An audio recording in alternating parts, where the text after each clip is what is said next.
Salam sejahtera, terima kasih karena bersama dengan saya di Nazlin Unity Channel. Satu lagi pendedahan berkait 1MDB selepas Najib menang di dalam kes titah addendum untuk semakan. Akhirnya satu lagi pendedahan yang luar biasa oleh Khairi Jamaluddin. Khairi kata 1MDB tiada apa boleh pertahan, itu kata Khairi Jamaluddin dulu.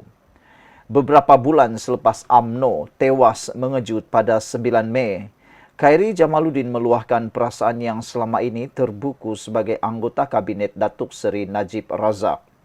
Isu-isu lain pun tetap dikaitkan dengan 1MDB, misalnya kos sara hidup dan GST, kerana terpaksa membayar hutang 1MDB. Gaya hidup Rosmah, Datin Seri Rosmah Mansur minta maaflah, juga dikaitkan dengan 1MDB. Jadi semua dikaitkan dengan 1MDB, katanya dalam wawancara dengan Mingguan Malaysia 18 November tahun 2018. Dalam wawancara itu, beliau juga berkata, tidak timbul dahulu sokong, sekarang tidak sokong, lalang dan sebagainya. Takkan kita hendak tegakkan benang yang basah, kata Khairi lagi. Samalah utusan dengan KJ, Khairi Jamaluddin, dulu dua-dua lalang. Dahulu sokong tetapi sekarang ini sudah tidak sokong, kita semua kena tipu.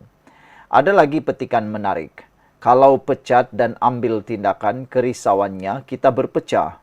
Ada yang cadangkan supaya kumpulan yang masih tidak boleh menerima realiti itu dan kumpulan yang macam saya, elok kita duduk semeja bincang. Tetapi bincang macam mana pun ia akan balik kepada soalan itu juga. Mereka tidak boleh terima realiti. Bagi Datuk Lokman Nur Adam, Najib tidak salah dan skandal 1MDB tidak wujud. Jadi di situ dah ada satu jurang terlalu besar antara saya dan dia yang tidak dapat ditutup. Memetik wawancara klasik itu, portal Mstar pada hari yang sama melaporkan Khairi berkata, ahli UMNO tidak boleh mempertahankan isu 1MDB kerana tiada apa untuk mempertahankannya. 1MDB bukan satu persepsi atau fitnah, tetapi merupakan satu kes yang terbukti di Amerika Syarikat. Apa yang ada untuk disembunyikan, hanya mengakuinya, kata beliau lagi. Menurut Mstar lagi, berdasarkan wawancara akhbar UMNO itu, beliau menolak tanggapan 1MDB memberi manfaat kepada rakyat. Kita tak boleh membersihkan cuci dosa rompakan itu dengan menggunakan sebahagian daripada duit yang dirompak itu untuk melakukan kebaikan, katanya seperti dipetik. Sehari sebelumnya, bekas menteri itu juga pernah melabel skandal 1MDB sebagai biawak hidup yang menyusahkan parti itu dan Barisan Nasional. UMNO dan BN tak mahu lagi memikul biawak hidup ini. Kes 1MDB ini harus diselesaikan. Kami, UMNO dan BN, mahu kebenaran dan cerita sebenar mengenai 1MDB. Saya sebagai bekas anggota Kabinet Kerajaan terdahulu BN, tidak mengetahui beberapa perkara dan ada juga perkara dirahsiakan daripada pengetahuan kami semua, katanya pada 17 Ogos 2018. Hari ini, 10 Januari 2024, menurut Malaysia Kini, Khairi menuduh seorang Menteri UMNO bersubahat menyembunyikan dokumen tambahan yang membenarkan Najib menghabiskan hukuman dengan perintah tahanan di rumah. Berbalik kepada UMNO, ini Menteri kena jawab. Kenapa Menteri UMNO bersubahat menyorok addendum ini? Ini Menteri Undang-Undang, apa nama dia? Azalina Othman Said, katanya dalam episod terbaru podcast Keluar Sekejap. Susulan itu, Setiausaha Politik Menteri berkenan membuat aduan polis terhadap mantan Ketua Polis UMNO itu. Perkara ini juga mengelirukan rakyat dan menimbulkan suasana panik dalam kalangan masyarakat sehingga boleh menggugat keamanan negara.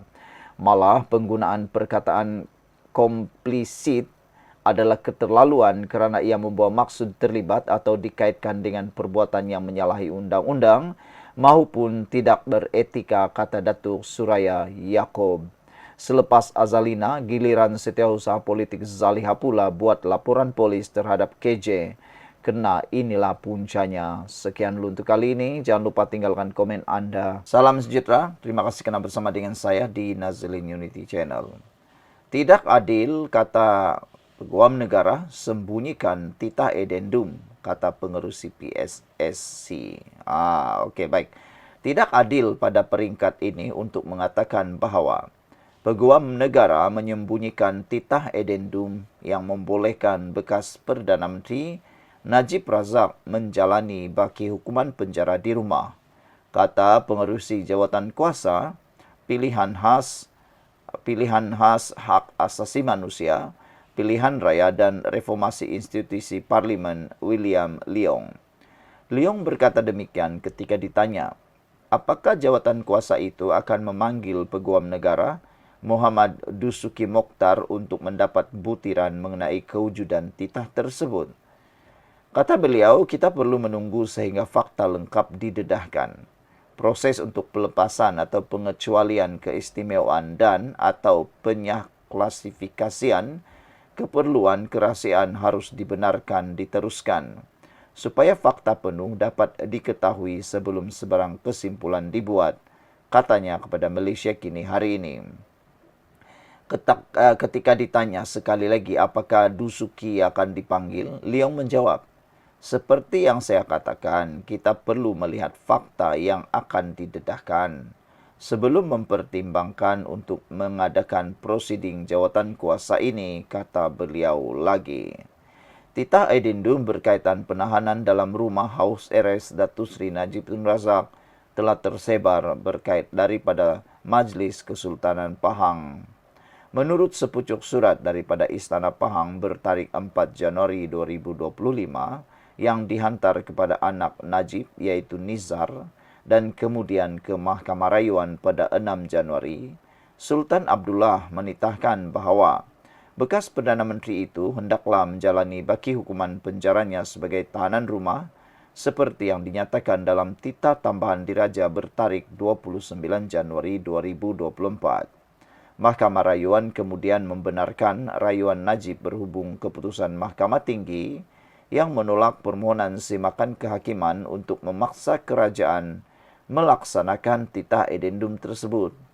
Bekas Perdana Menteri itu kini dibenarkan menggunakan titah tersebut untuk mempertahankan kesnya di Mahkamah Tinggi. Terdahulu, Perdana Menteri Anwar Ibrahim mengakui bahawa Peguam Negara memang ada menerima surat berkenan titah edendum tersebut. Namun Anwar berkata selepas surat itu diterima, Agong telah bertukar dan Peguam Negara menyerahkan surat itu kepada Istana Negara untuk membolehkan Agong baharu iaitu Sultan Ibrahim Sultan Iskandar membuat keputusan dengan mengenepikan lembaga pengampunan dan dirinya.